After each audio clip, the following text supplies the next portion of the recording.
Jaya Radha Madhava Kunja Bihari Madhava Kunja Bihari Jaya Radha Madhava Kunja Bihari Madhava Kunja Bihari Gopi Janavallabha Girivaradhari Gopi Janavallabha Girivaradhari Jai Gopi Janavallabha Girivaradhari Gopi Janavallabha Girivaradhari Yashodanandana Padajana Ranjana Padajana Ranjana Yashodanandana Padajana Ranjana Padajana Ranjana Yamuna Tira Vanachari Vanachari Yamuna Tira Vanachari Tira Vanachari Jaya Radha Madhava Kunja Bihari Radha Madhava Jaya Radha Madhava Kunja Bihari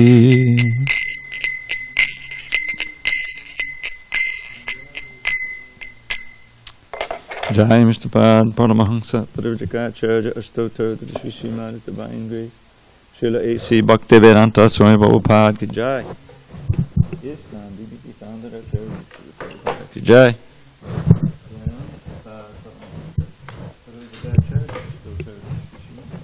Divine Grace Srila Bhakti Siddhanta Saraswati Thakur Ki Jai Anant Koti Vaishnava Ki Jai Namacharya Srila Haridas Thakur Ki Jai Bhagavad Gita Ki Jai Samaveda Bhakti Ki Jai.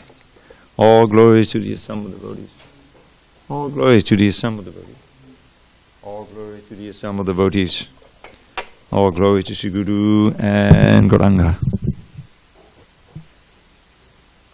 I guess it wouldn't be right to say assembled devotee, would it? It did. It had gone all the way down. This thing was all the way down. Now it's much better. Okay. Okay. Let's see. Page 247. Om Namo Bhagavate Vasudevaya. Om Namo Bhagavate Vasudevaya. Om Namo Bhagavate Vasudevaya. On this 29th day of December 2020 in SanDiego, we're reading from Srimad Bhagavad Gita as it is, translation and commentary by His Divine Grace A.C. Bhaktivedanta Swami Prabhupada. And we're in chapter 5, entitled Karma Yoga, the action in Krishna consciousness. Text number 19, page 247 at the top. Ihaivatarjitak sargo Yeshang sam ye stitam manaha nirdosham hi samam brahma tasma brahmanite stitaha ihaivatarjitak sargo Yeshang sam ye stitam manaha nirdosham hi samam brahma Tasmad Brahmanite Stitaha Ihaivatarjitak sargo Yeshang sam ye stitam manaha Nirdoshang hi samam brahma Tasmad Brahmanite Stitaha Ihaivatarjitak sango Yeshang samye stitam manaha Nirdosham hi samam brahma. Tasmam brahmanite stitaha. Ihapitarjitak sargo. Yeshang samye stitam manaha. Nirdosham hi samam brahma. Tasmam brahmanite stitaha. Word by word. Iha, in this life, eva, certainly, tai, by them, jitaha, conquered, sargaha, birth and death. Yesham, whose samye, in equanimity, stitam, situated, manaha, mind, nirdosham, flawless. He, certainly, samam, in equanimity, brahma, like the Supreme, tasmat, therefore, brahmani, in the Supreme, te, they, stitaha, are situated. Those whose minds are established in sameness and equanimity have already conquered the conditions of birth and death. They are flawless like Brahman, and thus they are already situated in Brahman. Purport. Equanimity of mind, as mentioned above, is the sign of self-realization. Those who have actually attained to such a stage should be considered to have conquered material conditions, specifically birth and death. As long as one identifies with this body, he is considered a conditioned soul, but as soon as he is elevated to the stage of equanimity through realization of self, he is liberated from conditional life. In other words, he is no longer subject to take birth in the material world, but can enter into the spiritual sky after his death. The Lord is flawless because he is without attraction or hatred. Similarly, when a living entity is without attraction or hatred, he also becomes flawless and eligible to enter into the spiritual sky. Such persons are to be considered already liberated, and their symptoms are described below. Somehow I think we read this one because I remember. Yeah, we read it yesterday. Anyway, we can go over it again. Om Jnana Timirandasya Jnanandana Shalakaya Chakshu Unmidatam Mena Tasmai Shri Gurave Namaha. I was born in the darkness of ignorance, but my spiritual master Srila Prabhupada opened my eyes with the torchlight of knowledge. I offer my humble obeisance unto him and all members of Sri Parampara.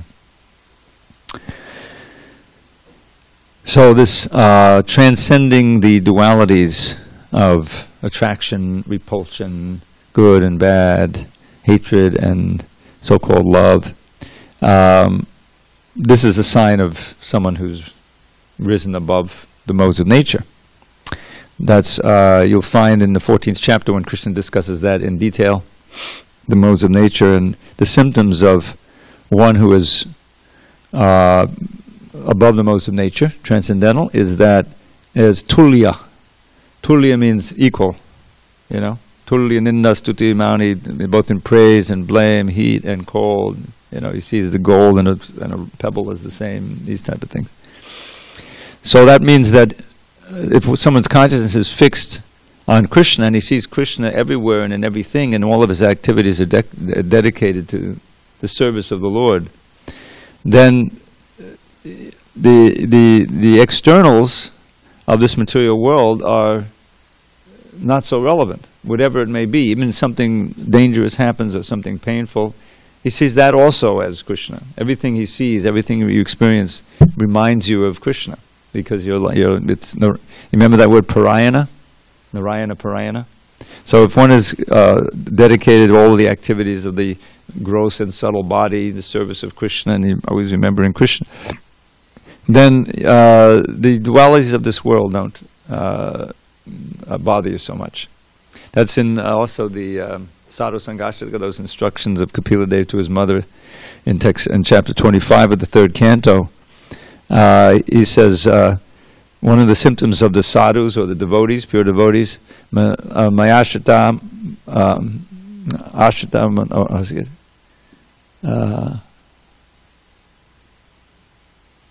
madashraya kata mrishta shinvandi katayanti cha tapanti vivarastapa naitarmagata chetasa. So always hearing and chanting and meditating on sound vibrations that are under my shelter is a madashriya, means related to me, you know, Krishna Gata. Then for such a person, the miseries, the tapanti vivas tapa, there's various miseries in this world, There's the threefold miseries. There's birth, old age, disease, and death, and various mental and emotional difficulties that come up. So he says they don't bother you so much. Prabhupada gives the example of all persons you would never guess. Stalin. Did you ever hear this? Stalin. So he had to get an operation on his stomach, So he was, like all these dictators, they're all paranoid, So he was deathly afraid of going under, being put in those days it was chloroform, chloroform. So, the doctor was there, ready to perform the operation, and usually, people go under. They don't want to be. They said, no need, So he, through his will, through his mind, Prabhupada gives the example, he had his mind elsewhere. Like you have your mind on Krishna, as this verse says, then the miseries of this world don't affect you as much. You're able to keep your mind off it and on Krishna, and So he was able to do that. So this is this, seeing Krishna everywhere, seeing everyone as a spirit soul, rather than the external body. That's what we read in the last verse, the famous verse about the Pandita Samadarshana. Samadarshana, this is the word, sama means the same. It's the same word in Sanskrit English. So that's the benefits here. They've already conquered the conditions of birth and death, meaning that they're firmly fixed above the modes of nature, and their minds are firmly fixed on the lotus feet of Krishna.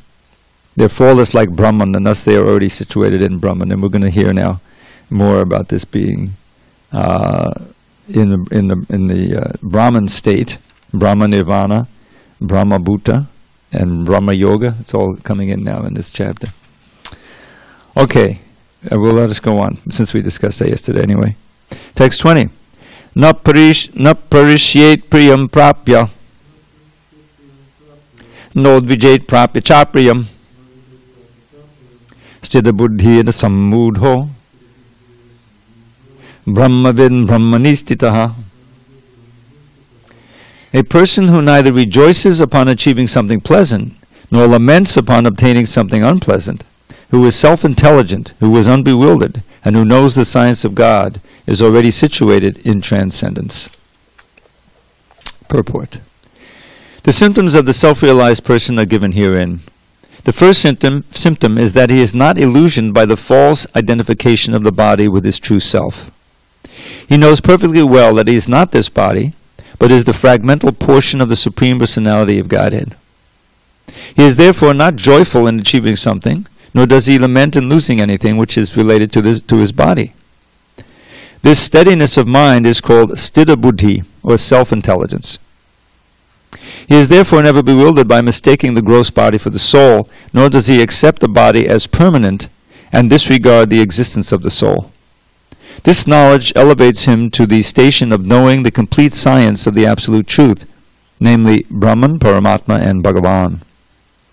He thus knows his constitutional position perfectly well, without falsely trying to become one with the Supreme in all respects. This is called Brahman realization, or self-realization. Such steady consciousness is called Krishna consciousness. So, he neither rejoices upon anything pleasant nor laments upon anything unpleasant. So this is a recurring theme in the Bhagavad Gita. We learned in chapter 2, there's a series of verses, Arjuna wanted to know the symptoms of one who is fixed in consciousness. In other words, who is firmly Krishna conscious. What are the symptoms of one whose consciousness is thus merged in transcendence, O Krishna? How does he speak? What is his language? How does he sit? How does he walk? And it's very much similar to what we're reading now. Prajahati yada kaman sarvan parta manogatan atmani vimanatushta tita pragyastadoshide. Atmani evatmanatushta. He's satisfied in his pure Krishna consciousness. Tushta, satisfied with his purified mind by thinking of Krishna. Stita pragya. This is the same as what we discussed. Steady intelligence, equipoised, equanimity. And here's the same exact idea. Dukeshvanudvignamana sukeshu vigataspaha vita raga bhaya krodha stita dhiya munaruchite. Stita dhi means a steady soul, one who is not disturbed in mind even amidst the threefold miseries, or elated when there is happiness, who is free from attachment, fear, and anger, is called a sage of steady mind. So how is it possible? One has to have absorption in the thoughts of Krishna, and glorification of Krishna, to actually transcend. Because otherwise the mind and the senses are going to be searching in this world for pleasure, right? Or searching in this world for safety. You know, the fear, all right. They say vitaraga bhaya krodha, giving up attachment, fear, and anger. You can't give up one without the other. You know, we want to give up fear, but you can only do that if you give up attachment. And even if you see this body is basically just a vehicle, a temporary vehicle for a certain period of time in this world. But you're not going to die, you know. And if you're fully established in your original position, your Siddha Sarup, sometimes it's called a Sarup Siddhi, and you know you're experiencing your relationship with Krishna at every moment, then the body is just, you know, it's a temporary vehicle. You experience it that way, and if it stops functioning, you continue living in your spiritual body and internally for Krishna. If you're fully convinced of that, you're experienced in that. It's not gyan, but it's vigyan, you know. Then you can see how that would provide you a different experience and a different perspective on life in this material world. On the other hand, just recall, you know, what it's like just to be completely absorbed in the material things. Obviously, because of the nature of this world and the nature of our karma that's going to come due, there will be difficulties in this world. The threefold miseries and the birth, old age, disease, and death, these are coming inevitably. So that in itself is going to put one in a fearful state of mind, you know. And if someone goes through some traumatic experience in this world and survives, you're still in the body, then that, you know, stays with you your whole life, you know, PTSD and everything. So those who are absorbed in this material world and forget all about the spiritual world, that's the very source of fear. Bhayam dvitiya abhinavesha taksyan is exactly what that means.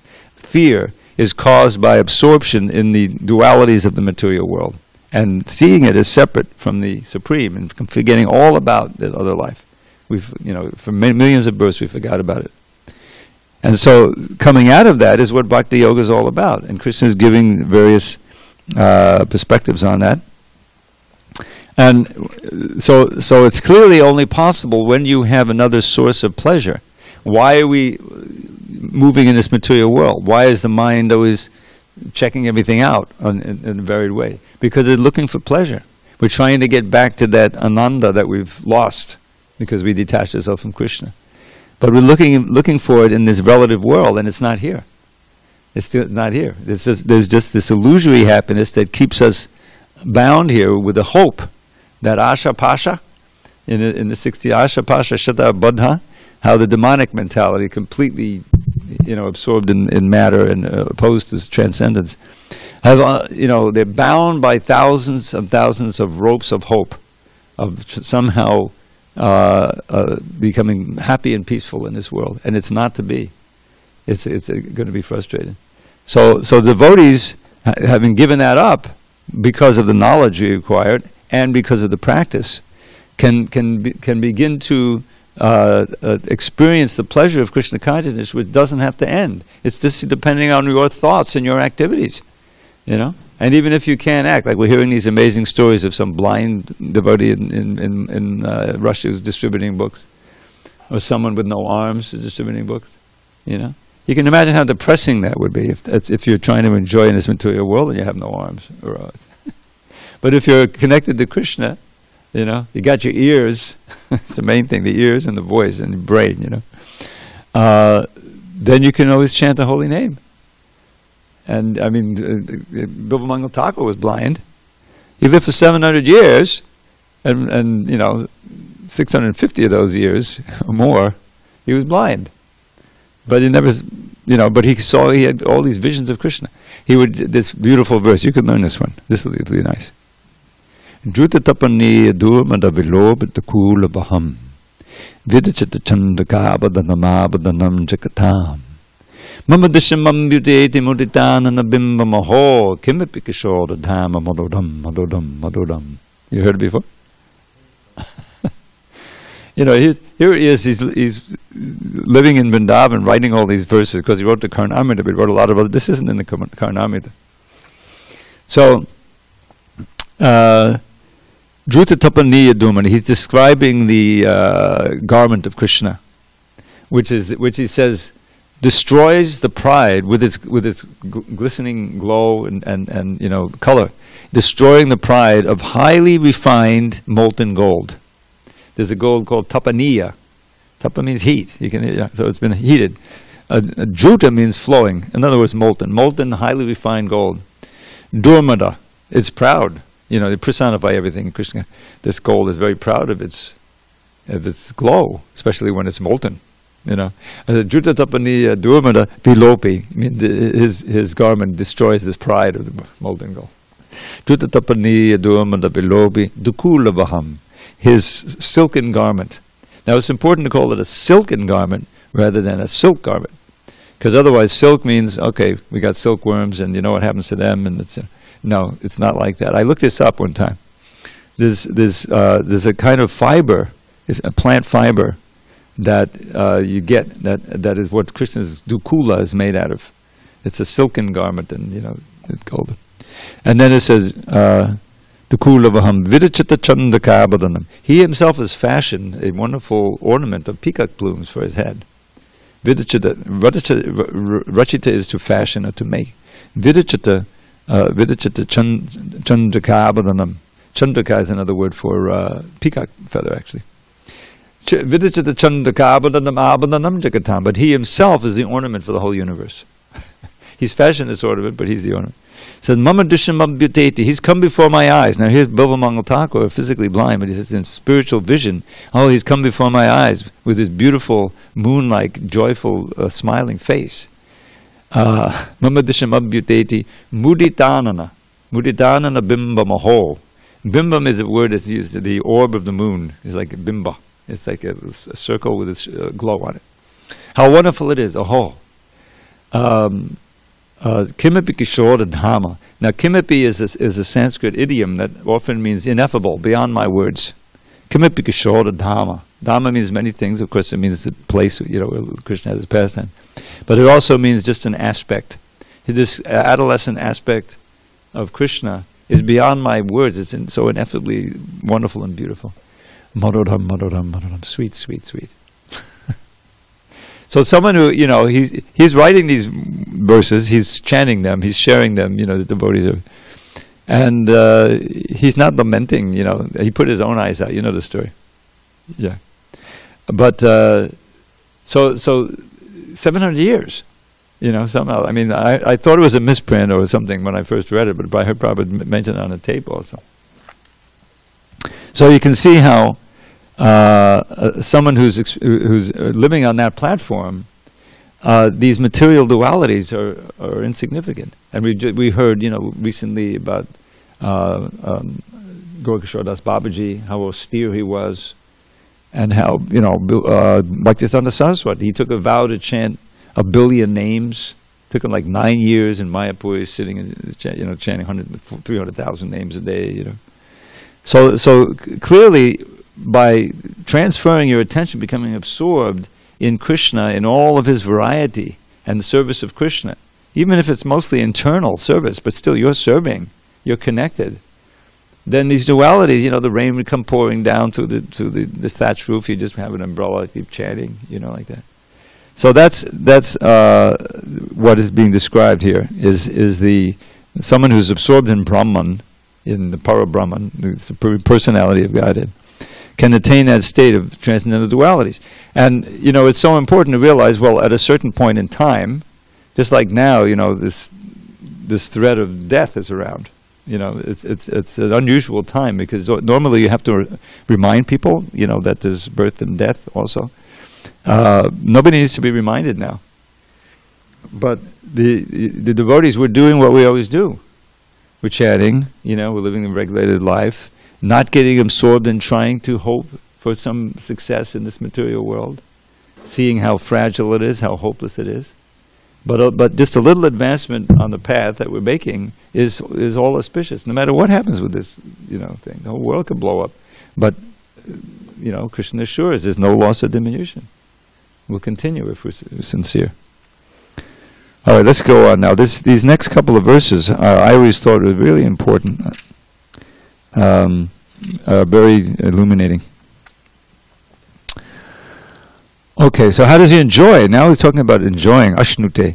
Bhayasparshe asaktatma vindatyatmana yat sukham sabbrahma yoga yuktatma sukhamakshayam ashnute. Such a liberated person is not attracted to material sense pleasure, but is always in trance, enjoying the pleasure within. In this way, the self-realized person enjoys unlimited happiness, for he concentrates on the Supreme. Purport. Sri Yamunacharya, a great devotee in Krishna consciousness, said, now I believe that this is the second time this verse is quoted here in Bhagavad Gita. Let's see if you can chant. I'll say, you say. Yadavadi mama cheta Krishna pararavinde Navanamana sadhaman yudyatam rantamasit Tadavadi patanadi sangame smaryamani. Let's try that line again. Tadavadi patanadi sangame smaryamani Bhavati mukhavikara sushtu nishtivanamcha.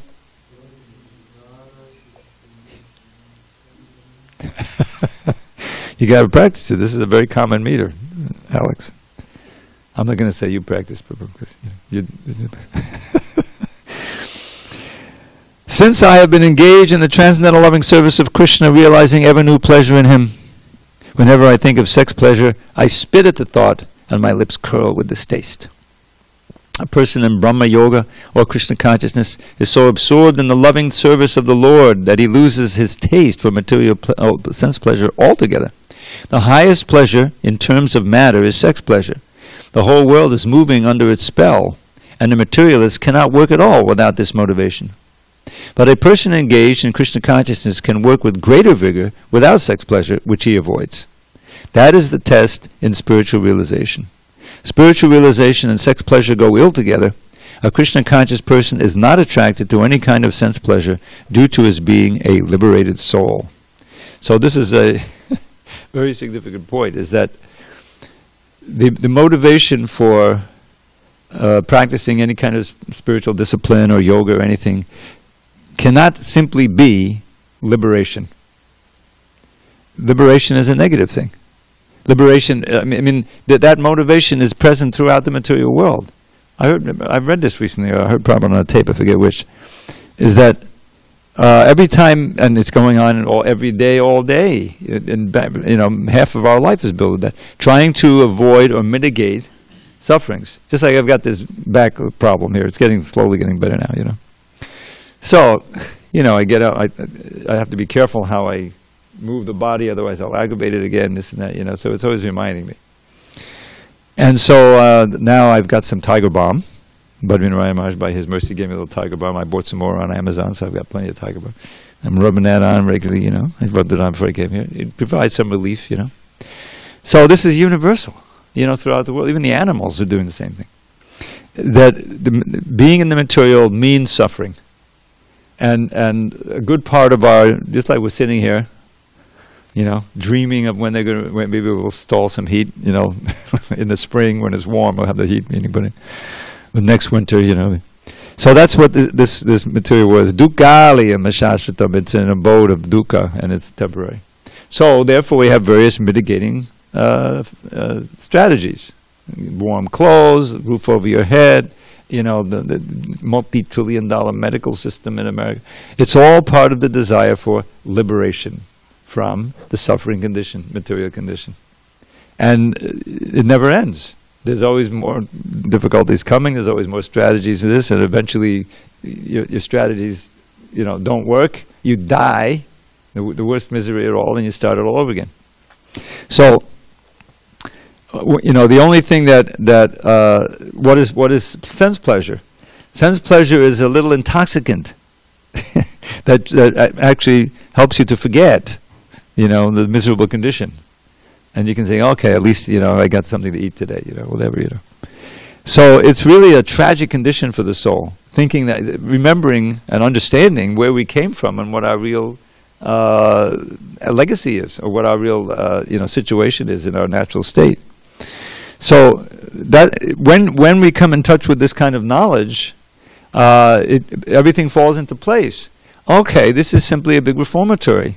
All these millions of births have come to this point, and I can be really convinced. I really want to strive for a place where there's only happiness, there's no misery, and it goes on even for eternity. Now your material side of your mind is going to say, yeah, right. That's like Pollyanna. That's like a pipe dream. You guys are living in a cult. Get real. No, that so-called reality is actually the big dream and the big illusion. And Maya is so skilled with this pleasure. Just like the sex pleasure thing, is that, and this is right in the Bhagavatam, is that I was just reading it, or we read it recently. I forget. I'm reading different parts of the Bhagavatam. How, the pleasure that comes with sex is just there to counteract the miseries of begetting, and just begetting, and then raising the kid and worrying about this. Is he okay? And it's a huge burden, commitment on the material side. As soon as you have, wife and kids and the whole thing. So sex pleasure, mitigates that. You forget all about it, and then we're pregnant, like that. If you're not a monster, you take care of the kids. It's a huge burden, So it has to go on because the project have to come, and the next generation has to come and get their karma, and like that. So that's the trick of material nature.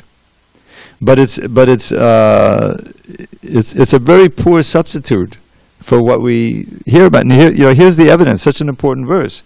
The story. I actually didn't notice this till recently, that he had been a great devotee, and very, very good debater, and then he won the debate and he got half the kingdom. And so now he's a king. And so during that king period, this is when he experienced all of this opulence and opulence for sex, Then he was brought back into the devotional line, and he renounced that whole thing and became Yamunacharya, the spiritual master of Ramanujacharya. So he's now, speaking from experience in this lifetime. He experienced both sides, and he's saying, I can't even stand to think of it. I just spit at the thought. Which is quite a reaction I have, when you remember some sexual experience yet. So, but it's actually a sign of real advancement when the very thought of these intense pleasures of material pleasures really are abominable to you, and you can get a certain taste of that even in our beginning stage when you think of like meat eating. I don't like to think of when I used to eat meat, but I was full on, ordinary carnivore, American carnivore, atheist actually, so long. And we just, what's to eat, and if there wasn't some meat in it, it just wasn't complete, So, but that very idea is like abominable now. Well, what changed? Obviously the knowledge of what the meat is, and also the taste for prasadam, and the understanding, the deeper. So that's very encouraging. It means that our whole consciousness can change, so that we can relish the real pleasure of Krishna consciousness, and it doesn't have to end. And that comes up in the next verse. And we'll read that. These two verses go together. And that is that, this like the verse that comes to mind is similar to this one, of the contrast between spiritual pleasure and material pleasure. And this is a famous verse by Prithu. I'm sorry, it's spoken by Sanat Kumar to Prithu in earlier part of this canto that we're studying, fourth canto.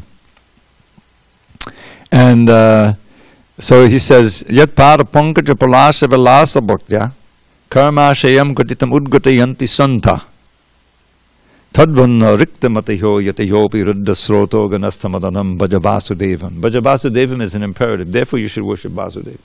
You should worship Krishna. So what's the argument? So he says, Pada Pankaja Parasha Vilasa Bhaktya, the devotees, they relish the pleasure of serving the lotus feet of the Lord. Pada Pankaja means the lotus feet. Vilas, Palash, I'm sorry, the toes of the lotus feet.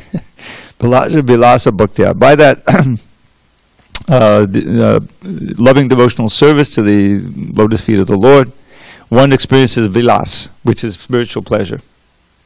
Pada pankaja balasa vilasa bhakta karmashayam kvatitam udgatayanti santa. For the saints, for the devotees, the santas, the hard knots, unlimited knots of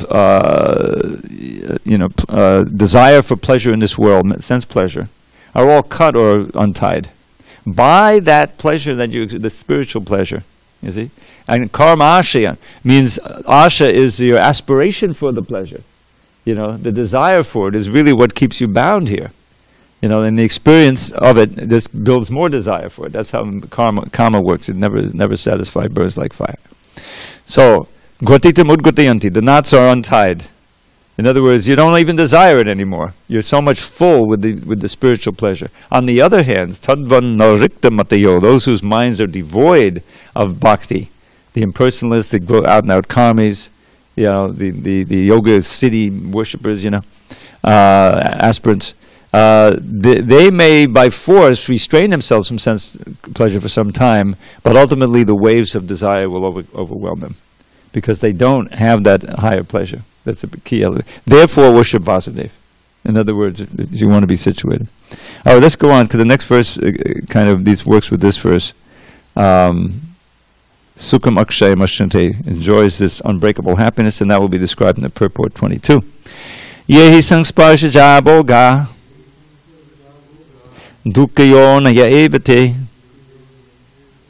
Adyanta bantak kaunteya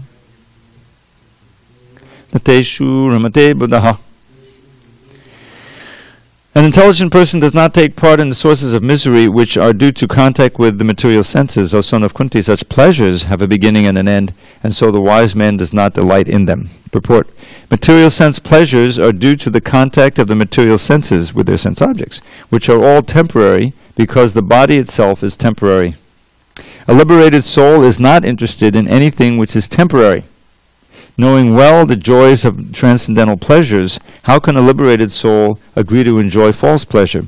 In the Padma Purana it is said, I'll see you say, Ramante yogino nante Satyanande chiratmani Iti Rama padena sao Param Brahma vidhiyate. The mystics derive unlimited transcendental pleasures from the Absolute Truth, and therefore the Supreme Absolute Truth, the personality of Godhead, is also known as Rama. In the Srimad Bhagavatam also 551 it is said, this is a famous one, I'll say you say, Nayam deho deha bhajang loke Kashtan kama narate vidbhujange Tapo divyam putrakayena sattvam Shuddhe jasma brahma saukyam tvanantam. Do you recognize the meter? We just had the Gita Jayanti. Ekam shastram devagi putagita. So Rishabdev is speaking to all his sons, 100 sons and others who are in the assembly. My dear sons, there is no reason to labor very hard for sense pleasure while in this human form of life. Such pleasures are available to the stool eaters, the hogs. Rather, you should undergo penances in this life by which your existence will be purified, and as a result, you will be able to enjoy unlimited transcendental bliss. Unlimited also means unending, anantam, without end. Therefore, those who are true yogis or learned transcendentalists are not attracted by sense pleasures, which are the causes of continuous material existence. The more one is addicted to material pleasures, the more he is entrapped by material miseries. Well, there's one to remember. That's a great one. So, we got to become addicted, but not to sense pleasures. And the spiritual pleasures, as described in this verse, in this wonderful verse from Padma Puran, Ramante yogino anante, the real yogis, the bhakti yogis, they enjoy ananta, endless happiness. Satyananda, it's real bliss. Chidapmani, because it's spiritual. Therefore, the Absolute is called Rama, which means abode of all Ananda. Param Brahma, that's the name of the of the absolute truth, the personal truth. And this verse here, this is it's graphic. Nayam Deha. Those who are human beings should not strive very hard to achieve Kaman, the object of the senses, which is what the stool-eating hogs deserve to do. That's the level of what that is. Rather, tapo divyam, practice penance. Prabhupada talks about austerities and penance, which are divine. In other words, you always have to qualify it, because the austerity is the source of power in any context. Hiranyakashipu performed great austerities. People are performing austerities today, just working in order to achieve something. So, but the tapo divyam, these are austerities prescribed in the line of bhakti yoga. Sons, by which austerities you will purify your existence. This is a central concept that we're working with. Everything that we do is meant for purification of existence. So this is in the Bhagavad Gita, that the real yogis, everything they do with mind, body, and senses for purification. So by that purification of what? Of our affectation for by the lower modes of nature, of our lust, anger, greed, illusion, all these anarthas in the heart, is purification. Cheto darpana marjanam. And from that purification, brahma saukyam tunantam, you will be able to enjoy endless, ever-increasing happiness. So now, clearly, the foundation of all of this, the assumption that we're going to strive in this direction, is faith. We have to have faith that it's really out there. And, this isn't just some kind of a scam, trying to get us in to exploit, I guess. But Srila Prabhupada, from the beginning, he's out in the park, he's giving away the most valuable thing, the mantra. He's out in the park for 3 hours, And people are gathering, and some people are chanting, he had some serious students. And so right away, you're experiencing something. That's the real difference. It's not that you have to understand, everything before you experience anything. That's why it was always kirtan, class, more kirtan, prasadam. It's a perfect program. Kirtan, class, more kirtan, So that from the first kirtan, if you're somewhat inclined to it, you can hear and control your mind. You'll hear what you hear will make a lot of sense to you. It'll be intriguing. It'll draw you in. You know what I mean? Rather than just seem that you have a barrier to it. So the kirtan is extremely important, essential. And then at the end of the class, another kirtan helps to solidify the ideas and the experience and everything. And then prasadam is there as part of the loving exchange. It's a perfect program. So you don't have to wait, to take sannyas and go off to the Himalayas and practice all these preliminary things. There's no preliminaries. The preliminaries just show up, bring your ears and your voice and chat. That's Lord Chaitanya's gift. If someone can do that, the purification then begins. Now, then you have to, be serious and do it. Otherwise, you can fall away easily. But the power of the process is such that purification takes place from day one, hour one. And if you pursue it, you can definitely, experience this. I always thought that these two verses were so, revolutionary. The sangsparjaja boga, sangsparjaja is the pleasure that comes from touching the senses, sense gratification. That's the source of your misery. I mean, if that's all you know, you can realize how that is such a revolutionary thought. In other words, that's why, I don't want to say that's why, but before, the previous verse, he's already telling you how you can experience real happiness. So we're not saying that, the only thing you have is this little flickering happiness and misery, and that's all you're going to get, No, that's not the idea. It says, your effort to enjoy this sense gratification is taking you down the road to extreme suffering. The little sense gratifications are, very temporary and minor, but the sufferings aren't. They go on for millions of years. You read the fifth canto, You go out to dinner, you meet your friend, you're a vegetarian, but you're not a spiritual vegetarian, it's just for health. And you go out with your friend in New York to, for dinner, and he takes you to have some lobster. All right, you're friends. You have you don't know anything. And the rest of the time in your life you're vegetarian. Now one lobster session, is going to cause you a lot of pain after death. It's right there in the Bhagavatam. It's horrible. People don't, out of ignorance, sin is performed, and sin produces tremendous suffering. So we've been saved from all that by this wonderful knowledge and this wonderful process. Now let's pursue it to the end, so that we can taste this spiritual pleasure at every moment. Because Krishna is always there. He's not going anywhere, and he's never gone anywhere, and he's always available. It's just a question of us turning to him through the step-by-step process of devotional service. And then we can experience Brahma Yoga Yukta Atma. Means the linking of the self through yoga, Yukta, through the linking process of yoga to Brahman, Para-Brahman, that's Krishna. And therefore, Sukhamakshayam Ashnute, to what can come to the point of enjoying unbroken happiness, which is exactly contrasted to Adyantavanta. It has a beginning and an end. The sense gratification never is sustained. You long for it, you may get it if you're fortunate, then you can think about it, It's really a tragic situation. But he said Buddha, the intelligent people, do not take their pleasure there. So the more we can learn how to enjoy in Krishna consciousness, and it's through, the austerity, it makes it that much more enjoyable. Because it's all a personal thing. Krishna's seeing how much you're sacrificing, how much you're striving, and he'll proportionately award us. That's the fact.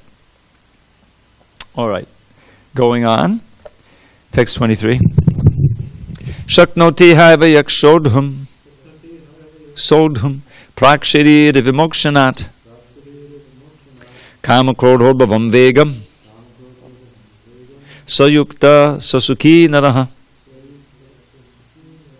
Before giving up this present body, if one is able to tolerate the urges of the material senses and check the force of desire and anger, he is well situated and is happy in this world. Purport. If one wants to make steady progress on the path of self-realization, he must try to control the forces of the material senses. There are the forces of talk, forces of anger, forces of mind, forces of the stomach, forces of the genitals, forces of the tongue. One who is able to control the forces of all these different senses and the mind is called Goswami or Swami. Such Goswamis live strictly controlled lives and forego altogether the forces of the senses. Material desires, when unsatiated, generate anger, and thus the mind, eyes, and chest become agitated. Therefore, one must practice to control them before one gives up this material body. One who can do this is understood to be self-realized and is thus happy in the state of self-realization. It is the duty of the transcendentalist to try strenuously to control desire and anger. So Prabhupada picked up on this word Vega. I was thinking of it before I read the purport. I hadn't memorized it. But if you know the Upadeshamrita, the nectar of instruction, the first verse is all about Vegas. Vacho Vegam Manasakrona Vegam. Vacho Manasakrona Vegam. You know it? You don't know it? Vacho Vegam Manasakrona. Yeah. Vacho Vegam Manasakrona Vegam. Okay, so we got the voice, the mind and anger. Mano Vegam. Vacho Vegam Manasakrona Vegam. Jiva Vegam Mururopasta Vegam. Etan Vegam Yoshvaheta Vishaheta Dira Savamapiman Padavingsa. Sorry, my brain isn't what it used to be. So these are these 6 urges. Actually, he's describing there the spiritual master, because that's what you need first. So it's a very practical test, you know. You have to find somebody who is completely in control of these gross and subtle urges.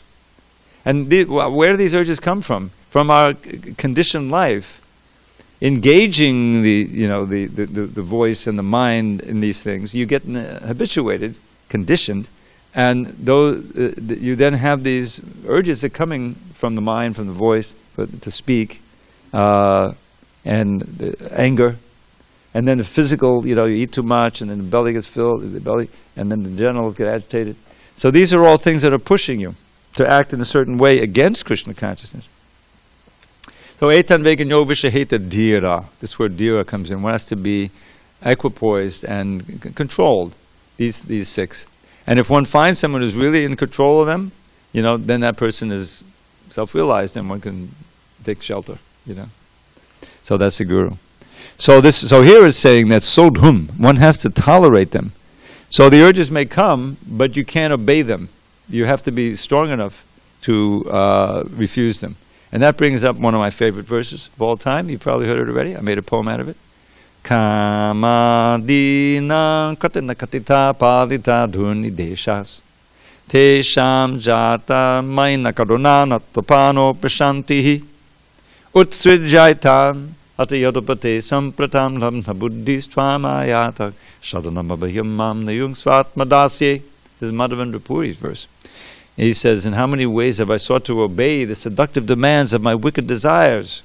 They've shown me no mercy, yet on I've gone shamelessly trying to quench lust's unquenchable fires.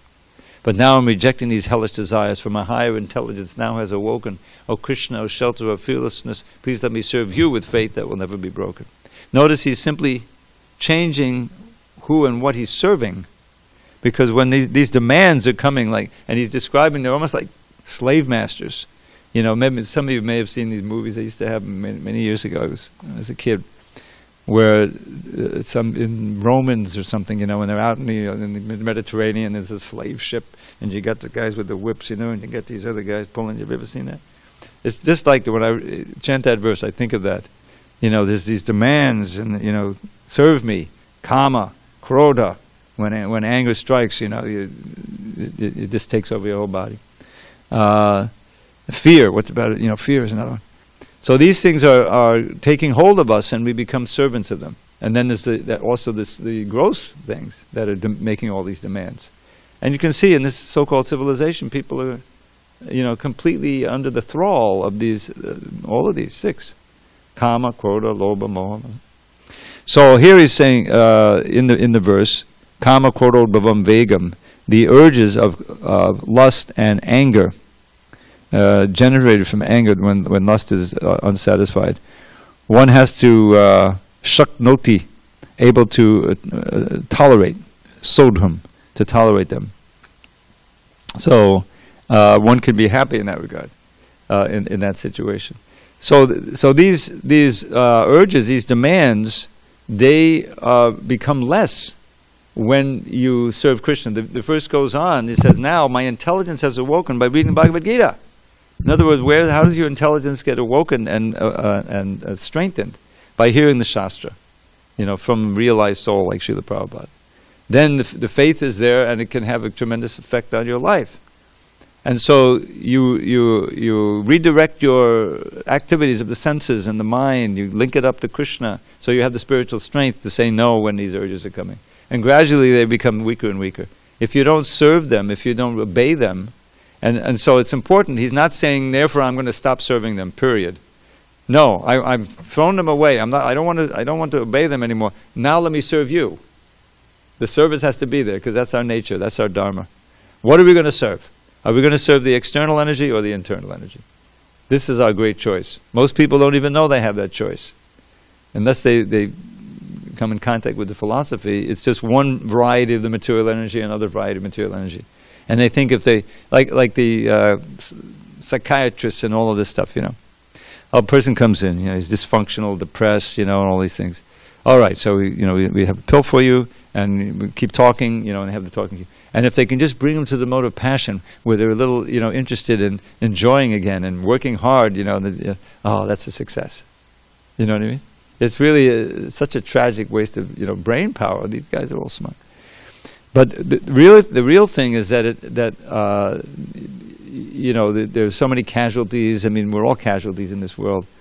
But turning our attention to Krishna, chanting the holy name, linking up with Him, you get the spiritual strength to actually tolerate these demands of kama and anger. And the more you don't obey them, and the more you're able to, the weaker they become. They're being sublimated into Krishna consciousness.